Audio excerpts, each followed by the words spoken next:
Le loft est-il un abus de pouvoir ou un contre-pouvoir pour les clubs? 4 chroniqueurs n'étaient pas d'accord avant la pause, ils se sont opposés. Abus de pouvoir pour Moati Sévrac, contre-pouvoir pour Quarez-Verdier. L'actualité, c'est que Philippe Pia, le patron du syndicat des joueurs, l'UNFP, ne veut plus que les clubs écartent leurs joueurs alors qu'ils sont sous contrat. Il a porté plainte contre X. Je ne porte pas plainte contre X, mais je me détourne et me retourne vers Didier Roustan.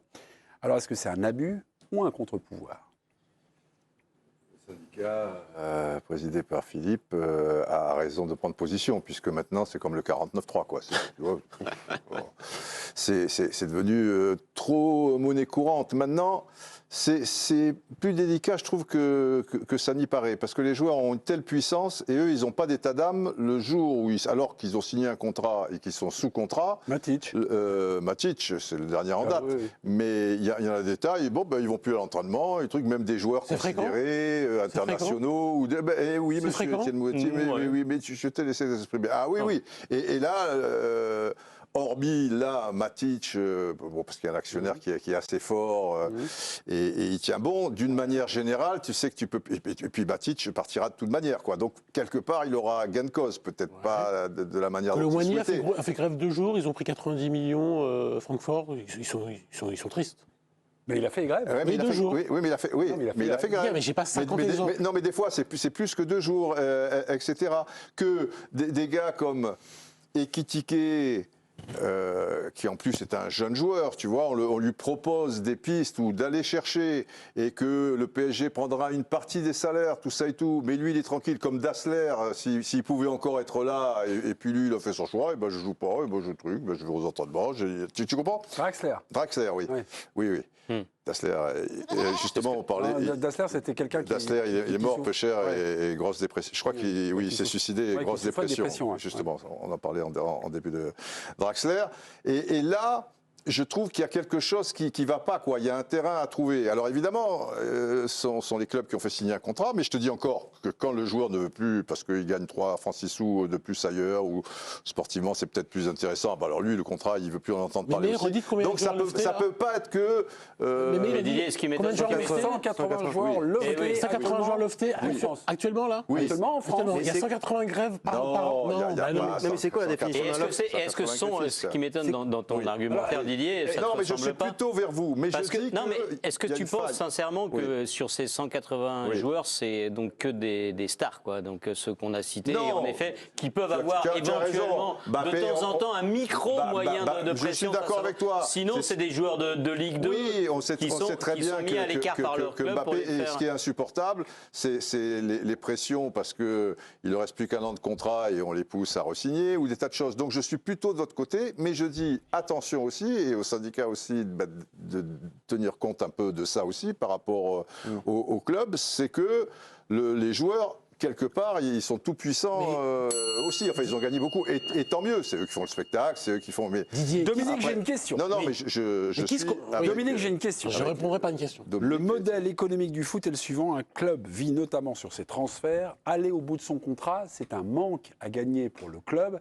Est-ce que le loft, c'est la conséquence finalement de ce dérèglement, de ce truc un peu bizarre finalement?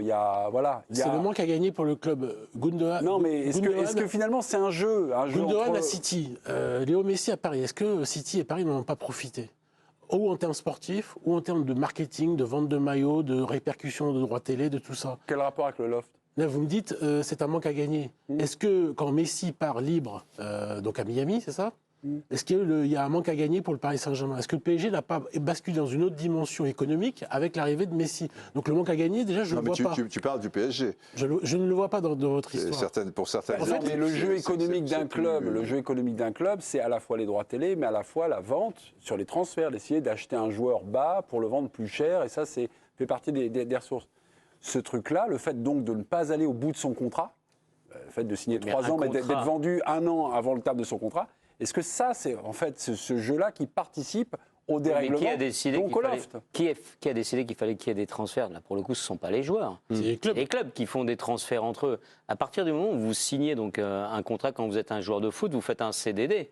Et je veux dire, vous avez absolument tous les droits d'aller au bout de votre gagne CDD. sur les transferts, le joueur peut également gagner sur le transfert. Là, on ne va pas parler des transferts. Enfin, on peut parler des transferts, mais sur l'entourage également, ce sont les grands vainqueurs également. La multiplication des transferts, il y a les clubs, mais pour le coup, c'est de l'argent. Ces sommes, d'ailleurs, parfois auprès du grand public, il y a une forme de confusion, parce que quand on dit qu'il y a un transfert à 150 millions d'euros, eux, ils ont quand même le sentiment que c'est de l'argent qui va aux joueurs. Ben non, pour le coup, c'est de l'argent qui vont entre clubs. Et d'ailleurs, entre clubs, on se demande pourquoi. D'ailleurs, souvent, les syndicats de joueurs, Philippe Pierre notamment, dit mais pourquoi est-ce que les clubs veulent à tout prix faire des transferts? Pourquoi ils veulent à tout prix faire des transferts? C'est peut-être qu'ils y ont un intérêt, mais lequel? L'arbitrage de Didier et votre question laisse à penser que ce seraient les joueurs qui auraient le pouvoir dans le football. Non. Presque. Aujourd'hui, le pouvoir, c'est qui? C'est l'entourage des joueurs. Ah non, pour moi, c'est les clubs encore. Qui aujourd'hui, dans le système, dans l'écosystème du football, fait des joueurs une marchandise? Qui vend, qui prête, qui prend, on va avoir un sujet mercato OM. Qui prend, jette, sous Longoria, il y a eu combien de transferts? Qui est l'acteur du libéralisme et de la sauvagerie de cette économie? C'est les clubs ou les joueurs? Ils sont quand même les clubs. C'est les clubs. Les clubs qui on est aussi aveuglés par des histoires, celles qu'on médiatise. Qui s'enrichit les clubs? Celles dont on parle dans l'équipe du soir. Mais parce que vous avez une vision qui est une vision restrictive. C'est vrai que, par exemple, sur ce plateau, évidemment, on parle plus des problèmes qui touchent Kylian Mbappé que ceux qui touchent l'arrière-gauche remplaçant d'un club de Ligue 2 qui, pour le coup, peut avoir une pression terrible de son club. C'est-à-dire qu'il y a un système que vous ne voyez pas, qui est un système de CDD où les joueurs, eux, veulent simplement aller au bout de leur contrat, tout simplement, et gagner de l'argent comme vous le faites, vous et moi. Quarez, carton jaune, vous avez regardé votre téléphone. C'était évidemment pas pour le meilleur élève qui est ce soir, Étienne. Je plaide coupable. Moati. Il cherche le Wi-Fi. On a parlé d'Ekitike. On a des nouvelles d'Ekitike. Transféré au FC Fashion Week. C'est tout à fait ça. Ah, il est lofté. Il était en compagnie de Lévin Kurzawa ce mardi soir du côté de la Fashion Week et ce défilé. C'est ce soir là. Avec la marque Louis Vuitton. Voilà, très belle marque. Très belle marque. Tanguy, très belle marque. Le motif de la plainte et le harcèlement moral et l'extorsion, c'est les gens qui sont loftés, c'est ce que nous dit Philippe Pierre.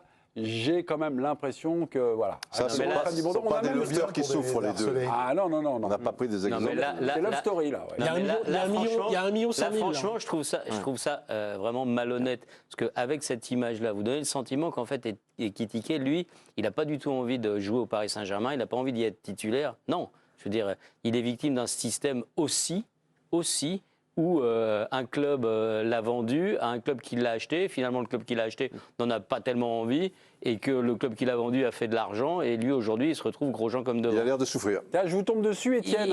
Il n'a pas de problème d'argent. Mais comme on parlait tout à l'heure des champions qui avaient des problèmes aussi psychologiques, pas que des problèmes d'argent. Ouais, mais je ne suis pas sûr qu'il ait des problèmes psychologiques. Parce que il joue pas au foot. Il joue pas au foot. Mais s'il veut jouer au foot, il avait des tas de clubs qui le prenaient. Il fallait faire peut-être un petit effort. Toi, tu irais faire les mêmes émissions pour 2 roupies. Il fallait faire un gros effort. Tu irais faire les mêmes émissions pas payées? Un petit. Tu crois que s'il allait dans un club, il n'était pas payé? Il passait de 600 000 à 200 000. Ouais. Tu connais des gens qui font ça, toi? Tu crois qu'il passait de 600 000 à 200 000? 200 000, t'exagères. Mais il fallait faire un très gros effort. Tu exagères. Il devait faire un effort, il a perdu sa place. Alors évidemment, c'est indécent comme ça. Les gens qui nous regardent se disent 200 000, c'est génial. Non. Bien évidemment. Le PSG aurait dû payer une partie du salaire. Bon, c'est l'heure des comptes, mes amis. C'est l'heure des comptes. Les lofters ou pas lofters, abus de pouvoir ou contre-pouvoir, qui gagnent. Est-ce que c'est la paire Moati-Sévrac?